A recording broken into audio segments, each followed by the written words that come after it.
Hello and welcome to our revision video for English Language Paper 1, Question 4. For this video you need a pen, some paper for notes, a flashcard for consolidating your knowledge and understanding at the end of the video, and a copy of the practice exam question from Great Expectations, which introduces the character of Miss Havisham. You can download this from Frog. Let's start by reminding ourselves of what this question asks us to do. Firstly, the question will give us a section of the extract to focus on. We need to look closely at these lines. This example says, focus this part of your answer on lines 19 to the end. It will then give us a statement to support and evaluate. More on this later. It then reminds us that the question is worth 20 marks, which are 25% of paper 1 and 12.5% of the GCSE altogether. That's a lot. Finally, it gives us 3 bullet points which remind you what to include in your answer.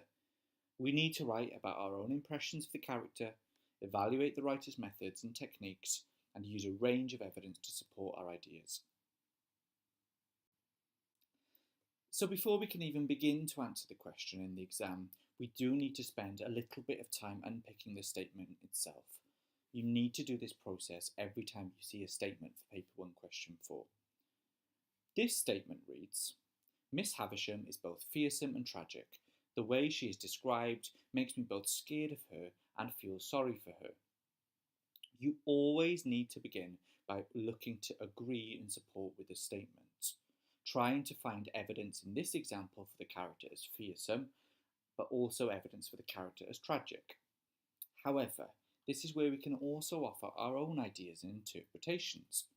We might describe her in a different way, or explore different ways that a reader might feel about her. This is how you show the examiner that you can be evaluative and critical.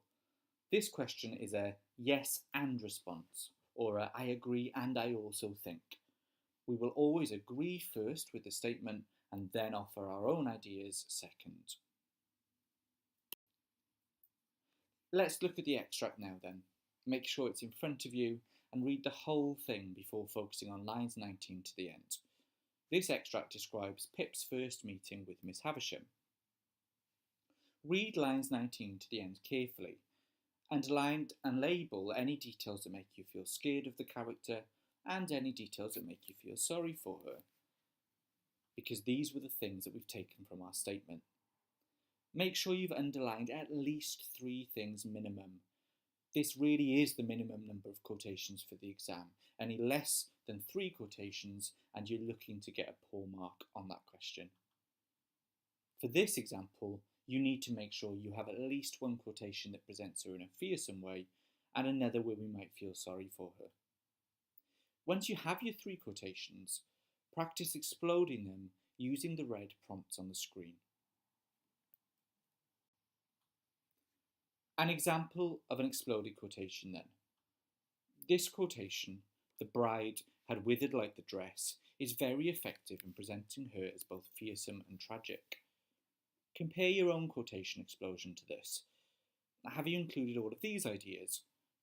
You need to make sure for every quotation you've identified a technique, that you've thought about its impact, and that you've linked it back to the statement, both to agree but also to offer your own ideas where possible. Before we write, let's clarify a really important aspect of this question. The question wants us to focus on evaluating the writer's methods. At the simplest level, this might mean identifying the writer's language techniques, adjectives, verbs, similes. But as you move up the mark scheme, and to get over that boundary of grade 5, we need to show understanding of a range of writer's choices, including perhaps language techniques, structure techniques, narrative devices, and literary devices.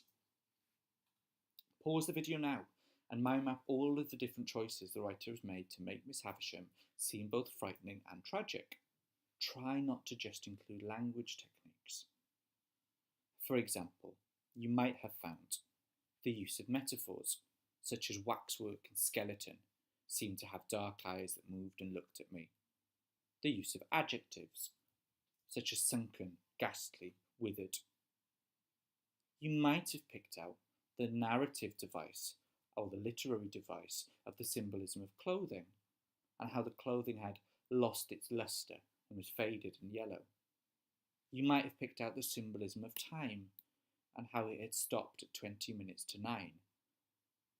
You could have picked out the structural device of the change of focus to dialogue, where it shifts its focus to introduce Miss Havisham speaking and says, "Who is it?" said the lady at the table.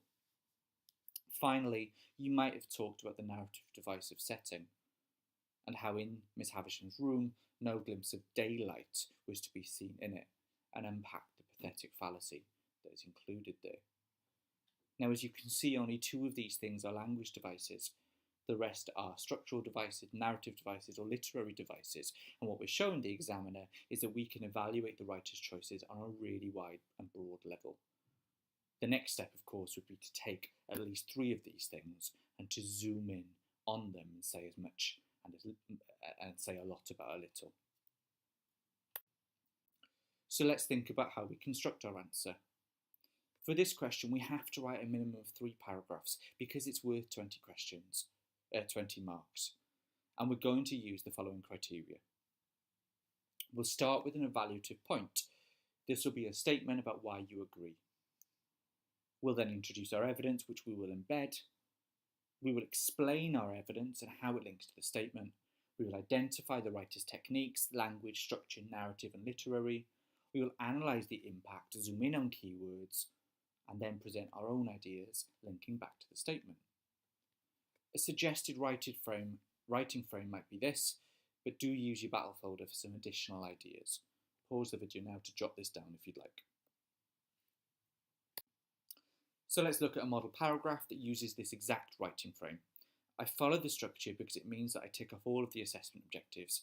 I'm ticking off the mark scheme as I go. And as long as what I say is clear, it makes sense, and to some extent it's interesting, then I'm guaranteed to get a mark that is worth a grade 5 or above. I would then need to write 2 more paragraphs like this, making sure not just to identify these language techniques, but remembering that focus on the broader understanding of the writer's methods. For example, my next paragraph might be about the change of focus and the introduction of dialogue to make Miss Havisham seem intimidating, so that I'm bringing structure in too.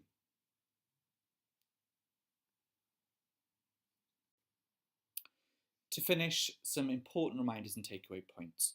Remember that we have to start by unpicking the statement carefully. What is it that we need to find evidence for? What is it that we can offer our own opinions about? We should agree with the statement to start with, but then offer our own ideas to show that we can be creative and that we can interpret independently. We need to focus on the writer's methods, including language, but also trying to bring in structure, narrative, or literary devices. And then finally, we need to use that success criteria on the right-hand side in purple to write our answer. And all 7 of those stages should be in each of our 3 paragraphs. Now, go and practice your own answer to this question and bring it in for marking by your teacher. Good luck.